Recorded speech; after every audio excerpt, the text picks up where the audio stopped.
Rico y el mundo, soy Carmen Enita Acevedo y estamos en Bonitas Radio. Esto es lo último, 11:02 de la mañana de hoy 30 de septiembre del 2020. Se acabó el mes de septiembre sin un huracán que nos haya hecho daño. Como quiera, nuestra solidaridad para los amigos del sur, los que se encuentran todavía en crisis por los terremotos. En estos días, ayer entiendo que hubo uno, 4.5 en Lajas.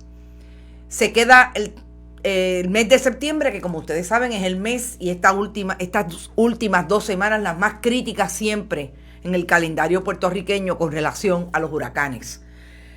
En este programa vamos a hacer análisis sobre todo del debate presidencial, vamos a hacer análisis de la conversación que tuviéramos ayer con Roberto Pagán, que incide precisamente en las informaciones que tenemos hoy de cara a la encuesta a 30 días de las elecciones, la encuesta que siempre hace el periódico El Nuevo Día. Vamos a contextualizarlo precisamente y a traer un análisis triangular entre eso, el debate presidencial y las realidades que se mueven últimamente en las redes sociales, si son o no son representativos de lo que ocurre en el país, precisamente de cara a las elecciones. Pero antes, como siempre, tengo que hablar de nuestros auspiciadores. Ahí está Vega Alta Colón, ¿pueden creerlo? Vega Alta Coop, de tu lado siempre. También tenemos a TheWineryOutlet.com, donde usted puede ir a consumir comida, puede conversar, puede también degustar, maridar, sobre todo con espumantes y esas nuevas uvas que trae por ahí el amigo Rolando Fernández. También estamos como siempre, con Buen Vecino Café, el mejor café, el desayuno, el almuerzo y un almuerzo tarde y los brunch los domingos, excelente. Y obviamente nuestras palabras mágicas, compartan. Estamos en Bonitas Radio, allí usted puede ir a donar con PayPal y tarjetas de crédito, bonitasradio.net. También puede hacerlo a través de ATH Móvil, Fundación Periodismo 21, en el área de negocios. La Fundación Periodismo 21, que las buenas noticias son que su página está en proceso y la página de Facebook está en menos nada, pronto, porque también ahí van a obtener información de las actividades que vamos a hacer, sobre todo de esos movimientos hacia mantener no solamente el periodismo que hacemos en Bonitas Radio, sino proponer lo que nosotros hemos llamado el movimiento generacional para un ejercicio poderoso desde la actividad periodística de análisis, investigación e información. Ese relevo generacional es súper importante. Y como siempre, cheques o giros postales a nombre de Fundación Periodismo 21, Fundación Periodismo Siglo XXI, lo puede abreviar, y los envía a PMB 284, PO Box 19400, San Juan, Puerto Rico, 00919-4000. Vamos a las informaciones y yo voy a tener conmigo en el análisis, súper importante para mí, compartir el análisis del debate presidencial con el licenciado Osvaldo Burgos Pérez, quien tiene una posición relacionada, pero yo quiero empezar con lo que me parece más terrible y sobre todo también discutirlo con él. Amanecemos hoy con el asesinato de otra mujer trans, esta vez en el área de San Germán. Acaba de romper la noticia a las 6:15 de la mañana, porque a esa hora fue que encontró la policía el cadáver de esta mujer, aparentemente vecina de Lajas, una estudiante, o por lo menos había terminado estudios en el área de enfermería. Ahí está otra mujer trans víctima de la violencia de género que ha provocado hasta el momento 30 asesinatos, 6 de ellos de mujeres trans. Y yo lo quiero precisamente comentar en el contexto de que a mí me envían anoche un sondeo que emiten en uno de estos programas que trae a algunos periodistas y mantiene a una figura haciendo análisis de las informaciones que le producen los periodistas. Precisamente estableciendo que el 64% de las personas que llamaron, y supuestamente es un sondeo en ese programa, llamaron sobre 9,000 personas, no estaba de acuerdo con la perspectiva de género. Y yo quisiera compartir lo que yo pienso, no solamente con relación al sondeo, pero también lo que provoca que un medio de comunicación, sin traer información sobre lo que es la perspectiva de género, sin educar, que es parte de su función, provoca cuando trae un sondeo sin ton ni son y le pregunta a la gente si cree en la educación con perspectiva de género. Yo estoy segura que el movimiento que se da alrededor de esos sondeos, cuando se activan, además de que provoca el análisis de quiénes son los que ven esos programas. Eso es importantísimo. Plantea a quién le está hablando y qué información le está dando. ¿Qué es lo que busca? Cuando no trae un programa, no dedica un programa precisamente a explicar lo que es la perspectiva de género, pero le insiste en preguntar a la gente si están de acuerdo en la educación con perspectiva de género. Eso no es trucar precisamente el resultado de ese sondeo. Y que conste, yo estoy de acuerdo con el comentario inicial que ha hecho mucha gente a través de las redes sociales, por lo menos el que tuve acceso esta mañana, que plantean que ese es el país al que quiere ir a dirigir, por ejemplo, un César Vázquez, un Charlie Delgado. Estoy de acuerdo porque obviamente ahí hay una información, pero esa información, así como está planteada ahí, provoca ese otro análisis de cuál es la responsabilidad del que está haciendo el sondeo. Preguntarle en la barra a fulano en el parque que no sabe lo que es la perspectiva de género, que se lleva el mensaje de lo que le dice César Vázquez en el penúltimo debate, o lo que le dice Charlie Delgado, que está tan confundido como él sobre lo que es la perspectiva de género, o tiene una posición y una visión ideológica totalmente patriarcal y machista con relación a las construcciones de género, que están determinadas específicamente por esa oficialidad y ese sistema patriarcal que que establece que las mujeres son inferiores a los hombres. Así que ese es mi análisis, pero vamos a hablar con el licenciado Osvaldo Burgos, con quien vamos a hablar de dos temas. Vamos a empezar por el asunto de precisamente el asesinato de esta mujer transgénero y de lo que supone el estado de emergencia que no se emite. Licenciado Osvaldo Burgos, usted está en el aire con Bonitas Radio. Gracias por contestar. En principio, buenos días, Carmen Edith. Otra mujer muerta en medio de lo que llevamos ya 2-3 años estableciéndole a la gobernadora Wanda Vázquez Garcet, en algún momento procuradora de las mujeres y secretaria del Departamento de Justicia, de lo que se trata la petición de un estado de emergencia. Pues mira, Carmenita, muy lamentable, ¿verdad? En este contexto, otra mujer muerta, de que sea una mujer trans, eso también le añade otros elementos, ¿verdad?, que pudieran estar relacionados con crímenes de odio, que es otro reclamo muy relacionado al reclamo de una declaración de estado de emergencia. Hay quienes hablan en el país y hay que coincidir, parecería que este país odia a las mujeres, ¿verdad? Desde las estructuras gubernamentales, aquí hay una violencia estructural contra las mujeres que el Estado le ha dado la espalda y no quiere atender. Y lamentablemente vemos que también los candidatos a puestos electivos de los partidos mayoritarios tampoco lo quieren atender. Ya hemos visto las expresiones o los silencios de Pedro Pierluisi, las expresiones nefastas de Charlie Delgado. Así que es una situación muy, muy lamentable y obviamente ya es crítico el estado en que se encuentra el país y la situación de las mujeres en particular.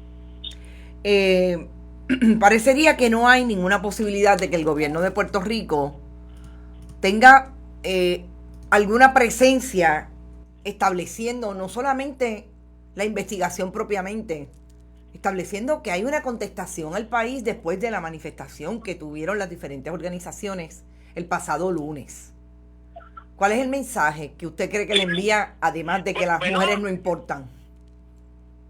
Bueno, ese es el mensaje. El mensaje es que hay una valoración inferior de lo que significa la vida de las mujeres para el gobierno, y obviamente un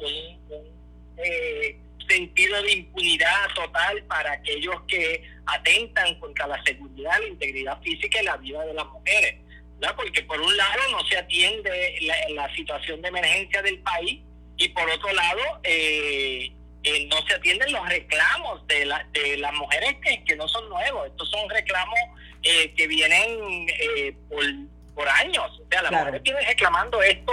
Si bien es cierto que hace 2 años se viene hablando del estado de emergencia y demás, en el año pasado fue muy focal el asunto, pero la realidad es que esto es un tema que es recurrente desde hace décadas, ¿verdad? Incluso desde los finales de los años 80, cuando a los grupos feministas empezaron a abogar por la aprobación de la Ley 54, desde ese momento se venía hablando de la situación crítica y la necesidad de una intervención fuerte del Estado en términos de la protección de las mujeres en situaciones de violencia. En aquel momento las situaciones de violencia de pareja, pero no se limitaba a eso únicamente. Licenciado, yo quisiera pasar a lo que va a ser también un análisis que vamos a estar haciendo en breve con relación a Trump y a ese debate presidencial. Usted ha tenido unas expresiones a través de una columna. ¿Ese debate lo puso usted a pensar que los debates en Puerto Rico están mejorcitos? Bueno, no distan mucho los debates de Puerto Rico de los debates de los Estados Unidos y los candidatos a los presidentes de Estados Unidos en comparación con los debates aquí en Puerto Rico. Obviamente son espectáculos bochornosos en términos de lo que significaría la presentación de ideas, ¿verdad? Se limitan a un dime y direte. Puede ser el debate de ayer, fue un espectáculo bochornoso, no solamente para los Estados Unidos, frente a los Estados Unidos, sino frente al mundo, ¿verdad? La nación más importante, más poderosa del mundo, sus candidatos. Lo estamos perdiendo, licenciado. Lo estamos perdiendo sí, lo perdimos. Parece que tiene un problema con la señal. Vamos a tratar de que el licenciado nos vuelva a llamar. Vamos quizás, ya yo hice una manifestación inicial con relación a lo que me parece urgente hoy con esta nueva persona muerta en el caso de una mujer trans en San Germán. Yo estoy totalmente de acuerdo con el licenciado de que ese planteamiento de muchos de que parece que las mujeres no son valiosas en Puerto Rico, que el Estado no quiere a las mujeres, también muchos de sus ciudadanos definitivamente en las expresiones de violencia que estamos viendo cada vez más. Para que ustedes tengan una idea, después de la Ley 54 de 1989, en Puerto Rico bajó el nivel de asesinatos y llegó a ser hasta menos de 10 en un año. En Puerto Rico llevamos 30 en este año, entre ellas 6 mujeres trans. Y yo sigo asombrada del silencio del Estado, del silencio de Wanda Vázquez Garcet, gobernadora sucesoral, del silencio de los candidatos a la gobernación más allá de los debates, de la incapacidad que han tenido de sentarse a articular un mensaje al unísono para el país, desde donde quiera que estén, independientemente de que no sean funcionarios públicos y todavía no hayan sido electos, pero participan de la contienda electoral. Eso sí me ha parecido realmente, llama poderosamente la atención, más allá de lo que ha hecho Victoria Ciudadana a través de Alexandra Lúgaro. Ayer tuvo unas manifestaciones con relación a las posiciones de Charlie Delgado, pero que no haya nadie que haya podido articular un mensaje colectivo desde esa representatividad de lo político partidista, me parece nefasto.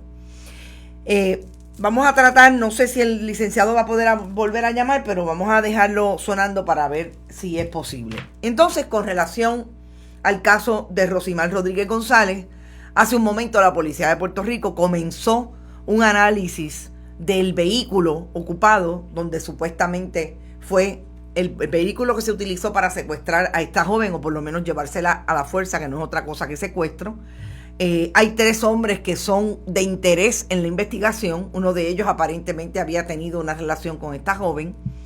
Y todavía sigue el ángulo también no muy claro de qué participación pudo haber tenido una joven con quien esta chica tuvo también una relación. Todas esas teorías hasta el momento quedan ahí en las especulaciones que se pueden dar de informaciones que han salido, pero que nada está hasta este momento corroborado.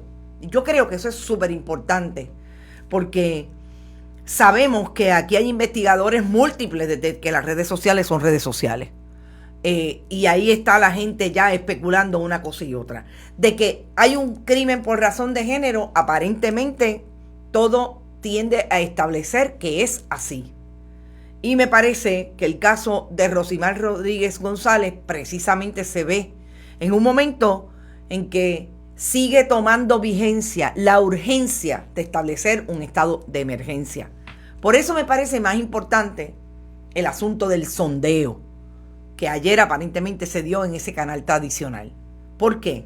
Porque si yo no les presento ayer un cuadro con una experta como es Tania Rosario Méndez, directora ejecutiva de Taller Salud, sobre lo que es un estado de emergencia y por qué se constituye como tal, por qué se pretende organizar como tal, yo no puedo hacer un sondeo para que ustedes me digan si están de acuerdo con el estado de emergencia.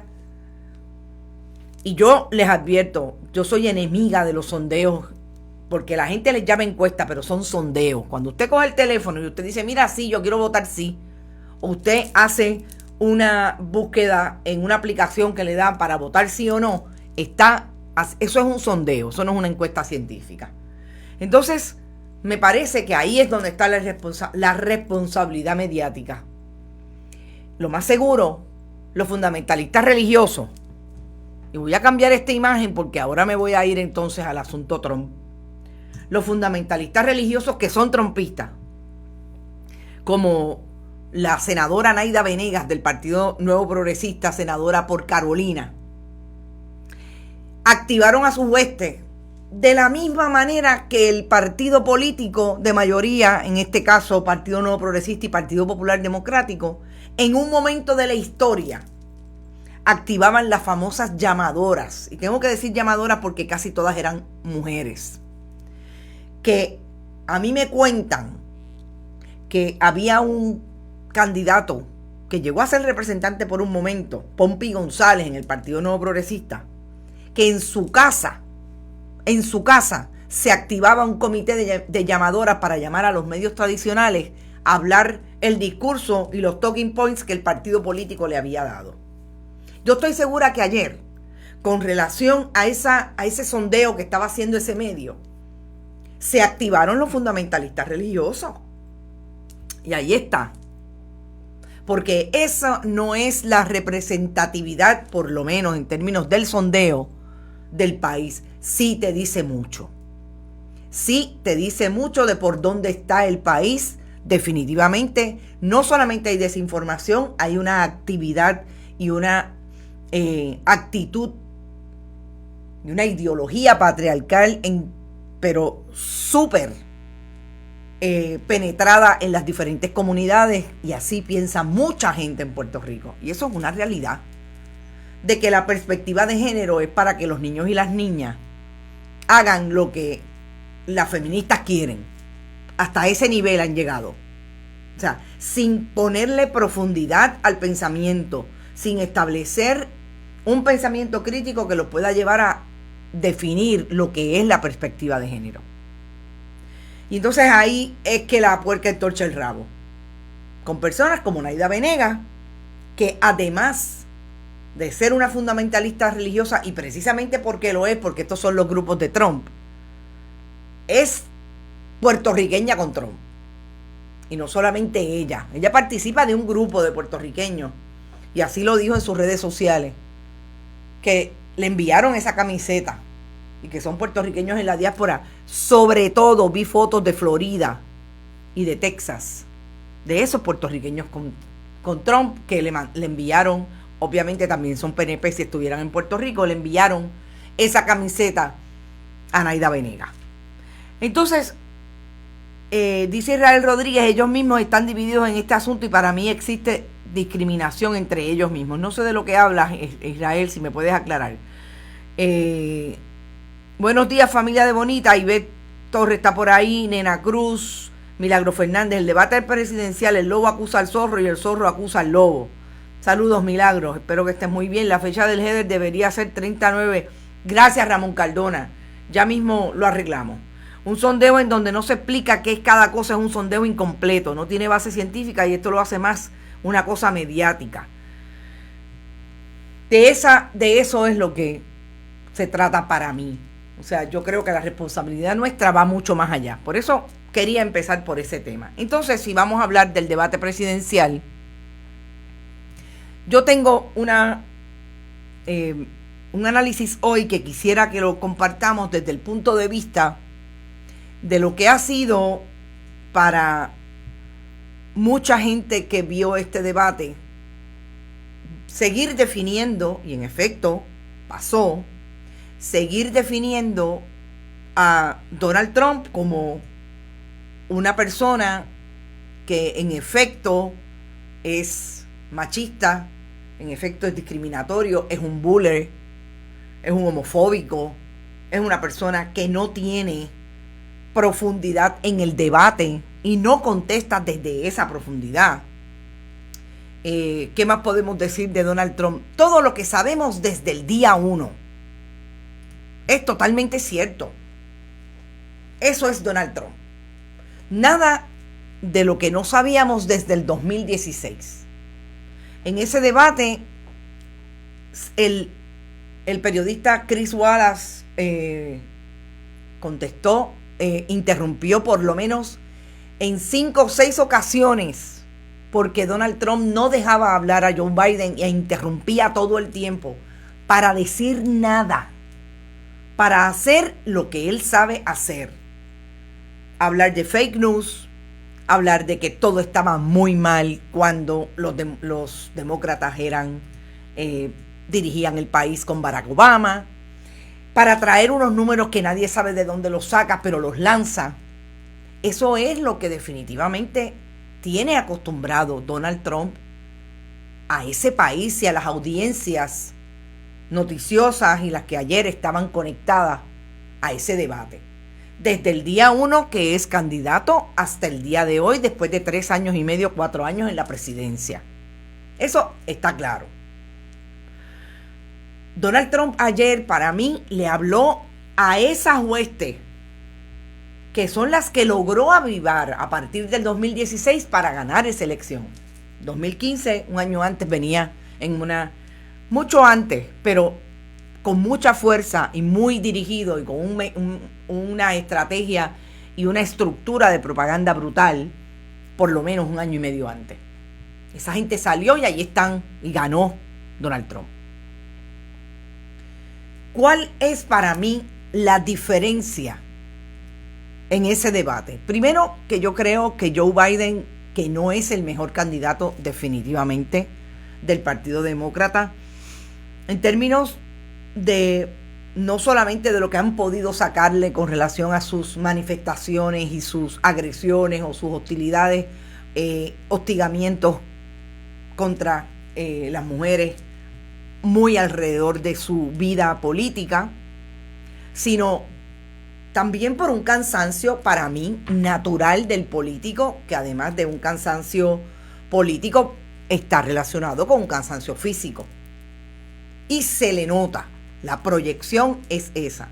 Con todo y eso, a mí me parece que ayer lució más o menos ecuánime. definitivamente frente a Trump como un hombre de Estado. Alguien que se le hacía difícil interrumpir, pero que en muchas ocasiones no le quedó de otra. De acuerdo estoy con el licenciado Osvaldo Burgos Pérez, que me parece que no hubo ideas, que no pudieron desarrollar, no pudo Joe Biden desarrollar ideas, porque es que no hay manera con Donald Trump. Con Donald Trump no hay manera de desarrollar ideas porque él no lo permite, porque él no necesita de eso. No le interesa desarrollar ideas, porque al grupo que él se dirige es un grupo supremacista blanco que cree que lo más importante es que todas las estrategias vayan dirigidas a permanecer como una nación precisamente blanca, discriminatoria, que hay que devolver a toda la gente que no son del país a sus países. O sea, estamos hablando de esa fuerza y lamentablemente esa es la fuerza de personas, de ciudadanos que ha crecido en Estados Unidos. Nos guste o no, la democracia en ese país falló. Lo que se creó, y obviamente tiene que el Partido Demócrata coger su agua, porque los republicanos no están solos creando ese país desde el día 1. Obviamente, cuando usted tiene un presidente que asume ese discurso todo el tiempo. Ayer, ¿a quién le hablaba Donald Trump? A esa gente para que vuelvan a salir a votar. ¿Por qué? Porque él sabe que dentro de todo lo que ha pasado en Estados Unidos, las malas decisiones y la no relación de una política exterior fuerte, de aliados, independientemente estemos de acuerdo o no, el problema del COVID, el mal trabajo que han hecho alrededor de la pandemia, el problema del trabajo, de la crisis económica, a pesar de lo que él diga, y de los fake news y de los alternative facts que está todo el tiempo trayendo sin ningún contexto. Todo eso va a poder poner a una gente o que no salió a votar en el 2016 o que salió a votar y votó por él. Porque yo creo que la fortaleza del Partido Demócrata no es tal para llevarse todos los votos precisamente por lo que ellos han hecho en estos 3 años, independientemente de que no tienen el Senado, etcétera, etcétera. Y obviamente el problema que surge de haber tenido un candidato o la posibilidad de un candidato que tenía aparentemente una mejor manera de contestar el discurso público, en el caso de Bernie Sanders, y no salió favorecido. O sea, todo lo que puede ser bueno en otro momento, necesariamente el Partido Demócrata, que se parece bastante al Partido Popular aquí, en términos de la ejecución y de las maneras y las estrategias que han utilizado, no necesariamente son fortalezas, pero ahí hay una crisis y ahí hay una disyuntiva. Entonces me parece que en este debate definitivamente Joe Biden no salió tan mal, aunque necesariamente no es el candidato más fuerte, no es el candidato tampoco que tuvo la oportunidad para llevar estrategias específicas, mensajes, articular propuestas. Claro, de acuerdo también con el licenciado Burgos, que los momentos más importantes de Biden, que yo creo que ha sido toda la estrategia de comunicación de la campaña y el discurso de los demócratas a este momento, ha sido hablarle directamente a la gente. Y esos momentos en que lo hacía, en que traía información del COVID, traía información de lo que no ha hecho el gobierno de Trump, traía también información de el área de la salud y el Obamacare, obviamente articulado en el contexto de que Donald Trump utilizó su poder constitucional, que esa es su justificación para nombrar a una jueza del Tribunal Supremo que podría acabar con el Obamacare y el acceso a los servicios de salud. Esos momentos parecerían los más importantes para Biden y son los que utiliza para hablarle directamente a la gente de por qué es importante salir a votar. Sobre todo el COVID. Me llamó poderosamente la atención cómo Biden utilizaba la línea de estamos hablando, te estoy hablando a ti, que es posible que estés sentado en ese lugar donde estuvo sentado ese familiar que ya no está porque murió de COVID, porque y entonces iba precisamente a todas las malas acciones o ninguna acción que ha tenido el gobierno de Estados Unidos y que ha contradecido, y que incluso en el debate se vio como contradice a los científicos o sencillamente no está de acuerdo, no diga usted con el uso de la mascarilla, con la mentira de establecer que en pocas semanas va a estar la vacuna, cuando ha sido totalmente contradicho por su director del CDC de Atlanta. Y entonces, cuando vemos ese debate, y aquí voy a entrar en algo que tiene vigencia quizás con lo que hablaba ayer con Roberto Pagán. No necesariamente porque el pueblo de Estados Unidos haya visto ayer a un buller. Eso se puede traducir en el hecho de que el pueblo de Estados Unidos vaya a votar masivamente en contra de Trump.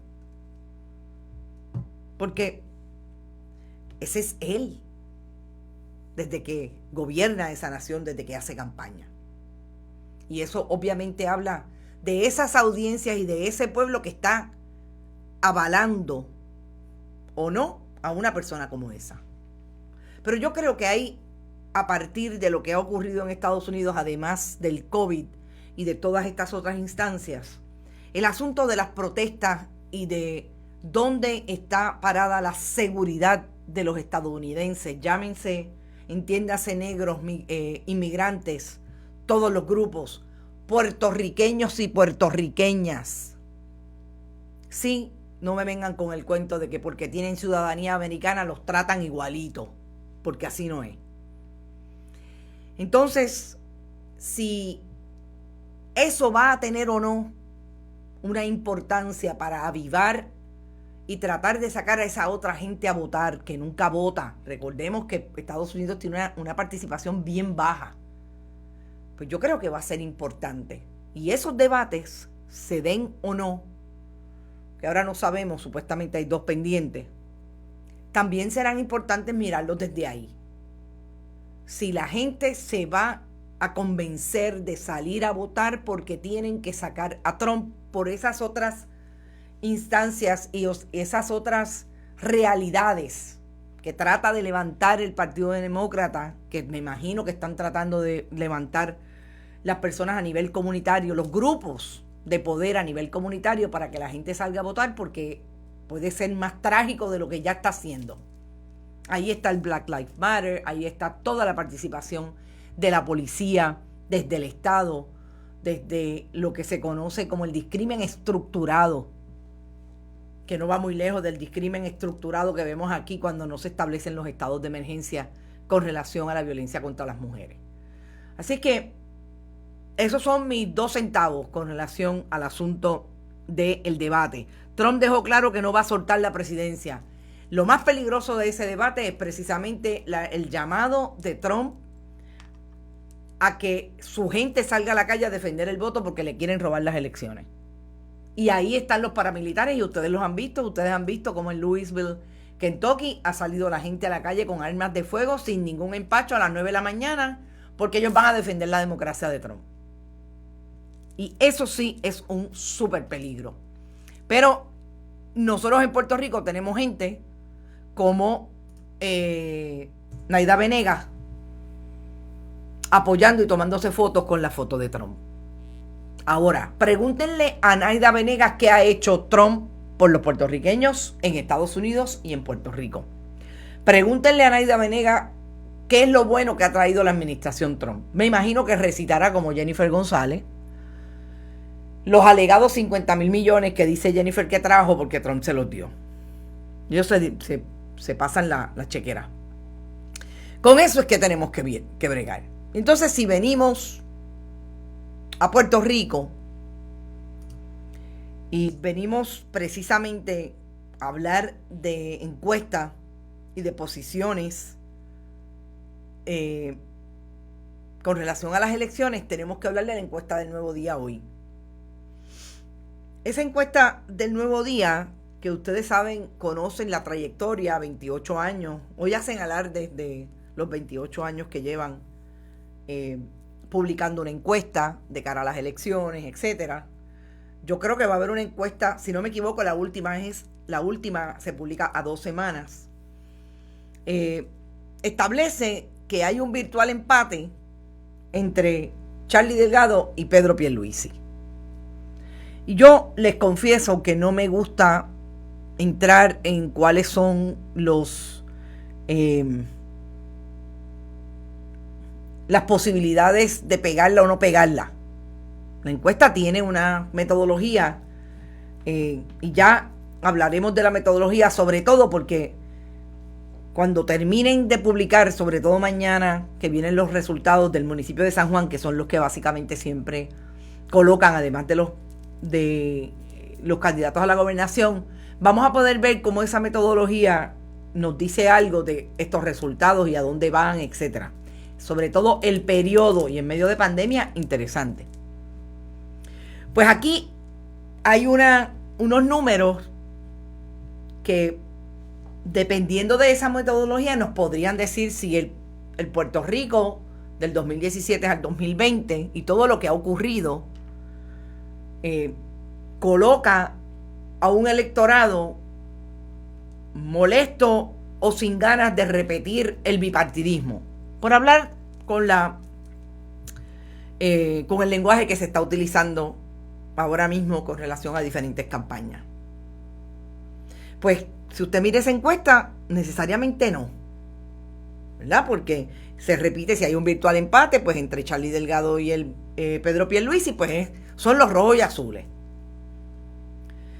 A mí me parece que hay una lectura que aquí no se hace, y yo ayer le hice una pregunta puntual a Roberto Pagán cuando hablábamos de ese movimiento que el sindicato ha hecho precisamente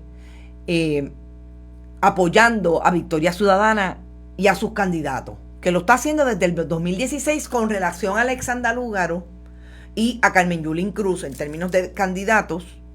Y en este caso, Roberto Pagán, que fue un miembro fundador de Victoria Ciudadana, se retiró hace un año cuando decidieron que iban a apoyar económicamente como sindicato a Victoria Ciudadana. Pues hay una participación puntual.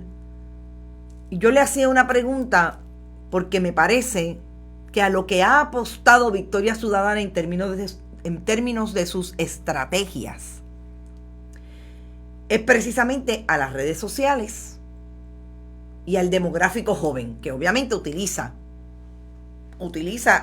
las redes sociales.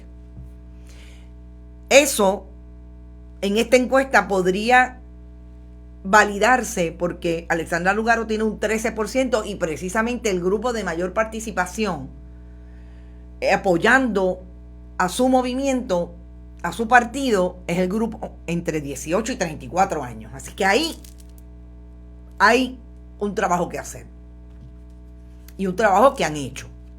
Ahora bien, esta encuesta también nos puede decir mucho sobre el demográfico que dejaron fuera esas estrategias de Victoria Ciudadana, que no atendieron porque apostaron a que los números que se iban a repetir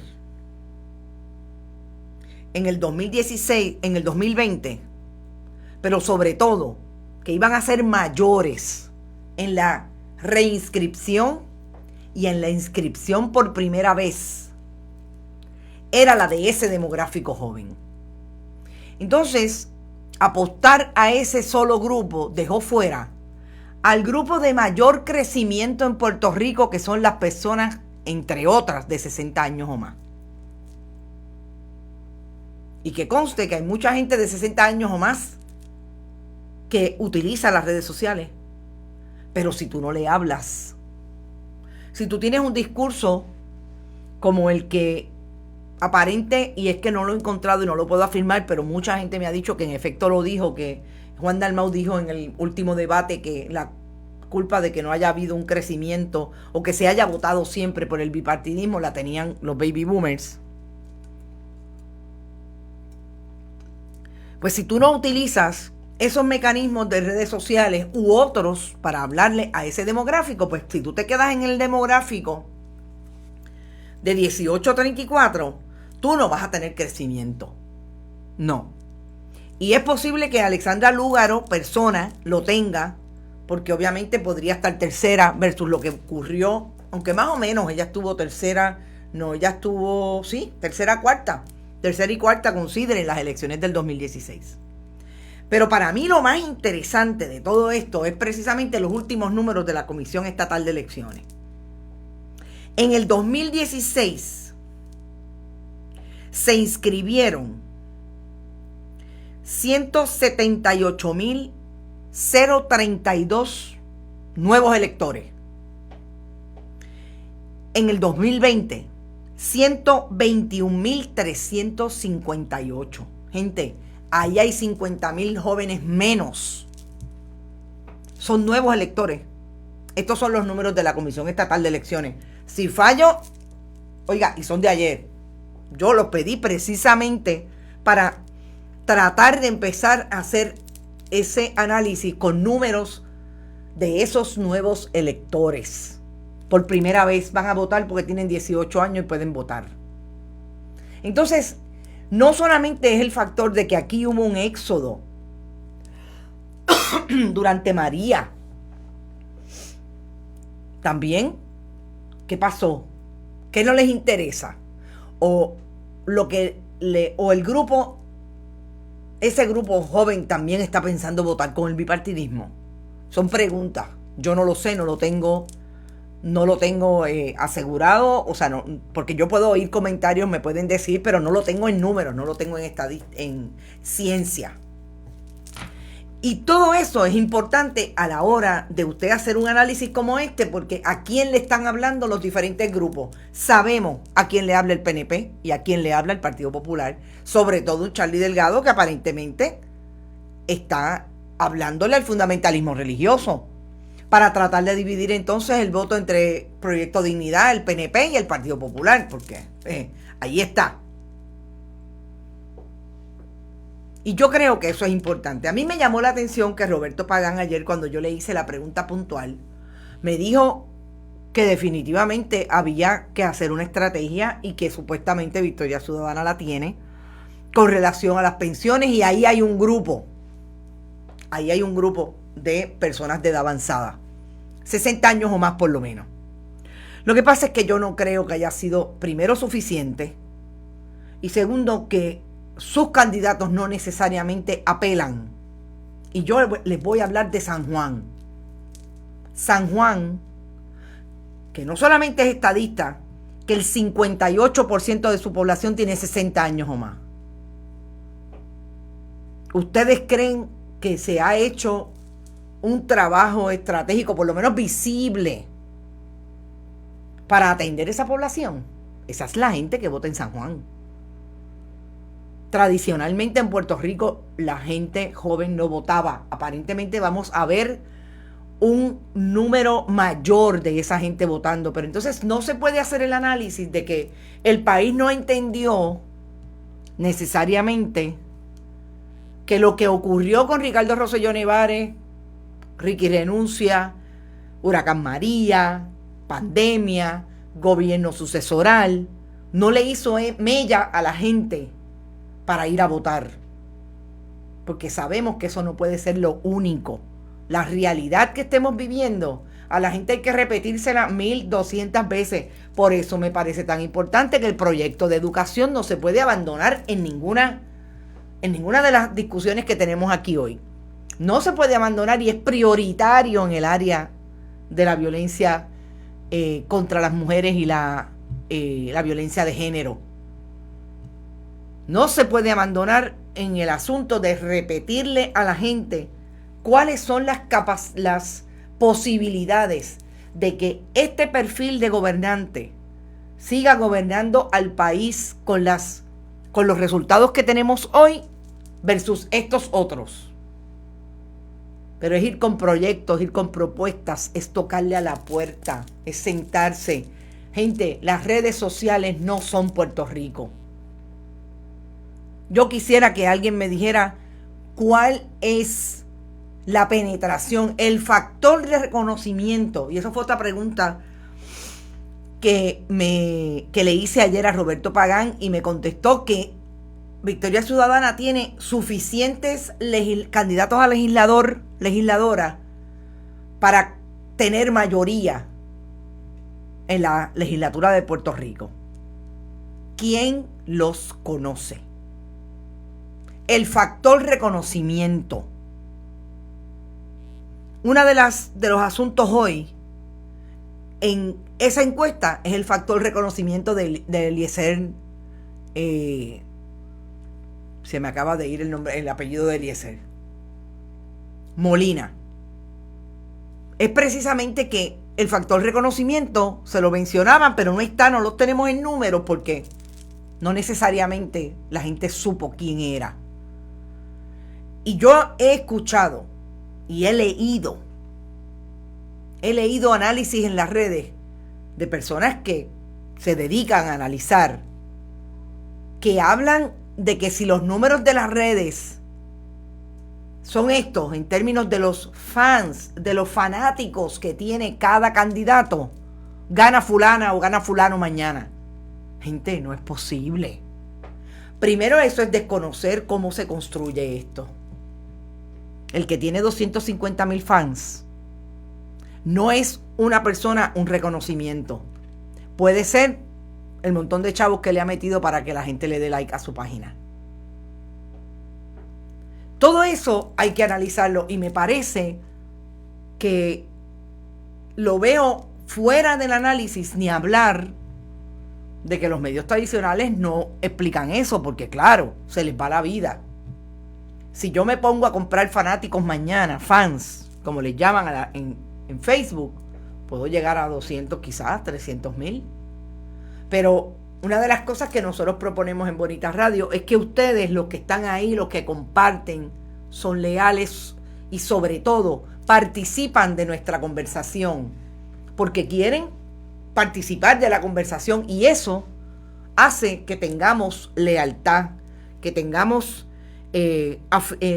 más que afinidad, porque no necesariamente tenemos que estar de acuerdo, que tengamos una participación activa y que usted no entre y salga, que usted se quede. Yo creo que ese análisis hay que hacerlo en la política, sobre todo en las campañas que estamos viendo, porque si no van a ser muchos los frustrados.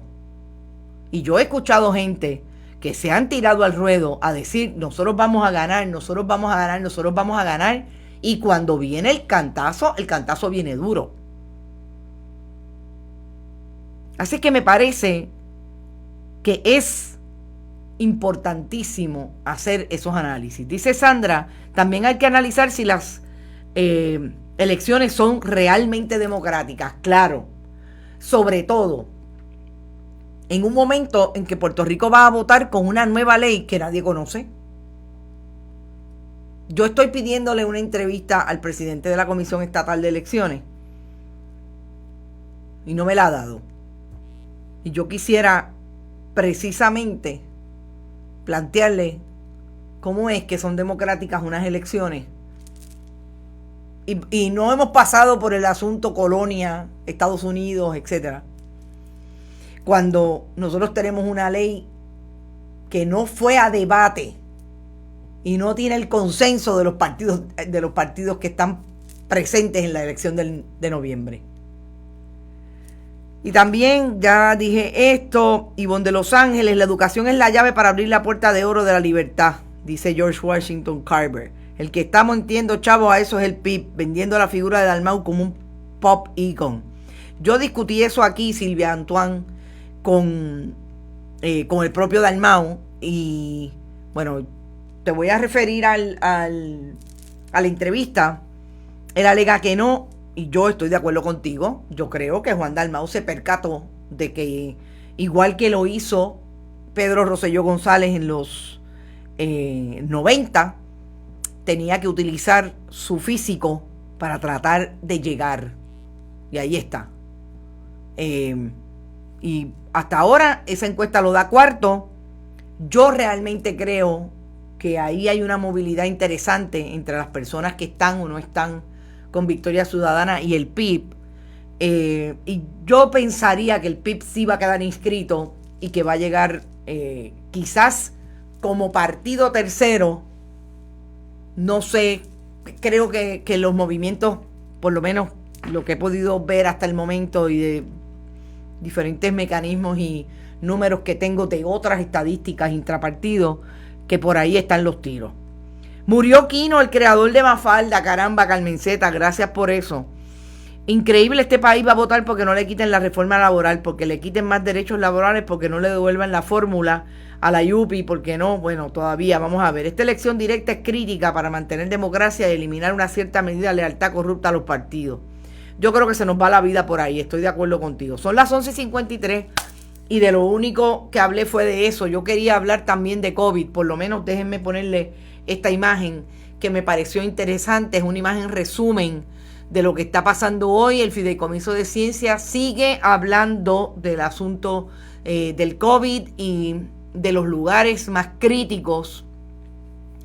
Y yo creo que es importantísimo seguir insistiendo en el quédate en casa, en no a las actividades multitudinarias, en la seguridad personal. Yo creo que es súper importante. Miren dónde está la curva epidemiológica. Los confirmados 22.697 y los casos totales son 46.304. La región de Arecibo, ya la ven dónde está, la región de Mayagüez. Obviamente el área de San Juan es el de mayores positivos. Perdonen que se nos fue el programa, pero bueno, por ahí va a estar. Y voy a poner estas dos gráficas. Yo creo que es importante que las tengamos para que cada quien pueda hacer su análisis. La caída que más duele es la que no se espera. Así es que esta gente verán caer su sueño como pensamiento vago, creyendo en las falsas redes sociales. Hay un libro que yo no sé si se los había recomendado, pero se los voy a recomendar, de Paula Sivina, precisamente La intimidad como espectáculo. Tiene que ver con lo que proponen las redes sociales y lo que se construye a través de las redes sociales. Creo que es importante que lo analicemos. Es un excelente escrito y atraviesa muchas disciplinas, entre otras el psicoanálisis de Freud. Y de verdad que cuando yo me siento a analizar, y créanme, nosotros trabajamos con esto y nos parece una herramienta en estos tiempos fundamental para los nuevos medios y la manera en que vamos a seguir articulando y produciendo contenido. Pero no podemos caer en que esta es la realidad. No es posible. No lo hizo Lugaro también en 2016 con fotos hasta en la playa, los lindos. Sí, Edna Muñoz, tú tienes razón, eso lo ha utilizado mucha gente. Yo no necesariamente estoy diciéndolo mal, no lo estoy juzgando, estoy diciendo que eso es una realidad y sabemos que eso se aparta de las políticas del PIB en otras campañas. Definitivamente es una utilización, no solamente de la vindicación del cuerpo estético y de la estética del cuerpo, también de cómo se manejan los discursos del cuerpo y los discursos de la belleza aquí a través de los medios de comunicación. Por fin publican la cantidad de casos totales, sí. La voy a poner en las redes para que la puedan replicar. Gente, si se me quedó algo, disculpen. Importante, no se olviden, estamos en Bonitas Radio. Allí usted puede ir a bonitasradio.net, usted puede donar a través de PayPal y tarjetas de crédito, que lo puede hacer igualmente a través de la Fundación Periodismo 21 en su ATH móvil. Fundación Periodismo 21, el esfuerzo de contenido sin fines de lucro que que ya hemos creado para buscar dinero hasta debajo de las piedras y poder hacer el trabajo que queremos y seguir haciéndolo en este proyecto de periodismo. También en cheques o giros postales a nombre de Fundación Periodismo Siglo XXI, que lo va a enviar a esa dirección, PMB 284, PO Box 19400, San Juan, Puerto Rico 001 919-4000. Yo me tengo que ir, pero nunca se olvide de nuestros auspiciadores. Y recuerden que hoy a las 5 de la tarde tenemos un buen programa con nuestra amiga comunicadora Brenda Reyes Tomasini, que vamos a hacer análisis de todo. Y yo quiero entrar con Brenda en lo que yo necesariamente no entré, porque lo quería compartir con ella, que es el performance, como diríamos en country, de el último debate en Univisión, de los diferentes candidatos, pero sobre todo el contenido, las respuestas. Y a hoy se va a unir todo esto, el debate de anoche presidencial, las manifestaciones de diferentes candidatos con relación a la perspectiva de género y cómo eso abona a un Estado que, como diría el licenciado Osvaldo Burgos, parecería que no quiere a las mujeres. Así es que no se olviden, en estas estamos, seguimos, y para nosotros lo más importante es ustedes como audiencia darle información de lo que está ocurriendo en el país. Nos vemos a las 5 en Qué Palo, en Noticias. Buen provecho y hasta ahorita.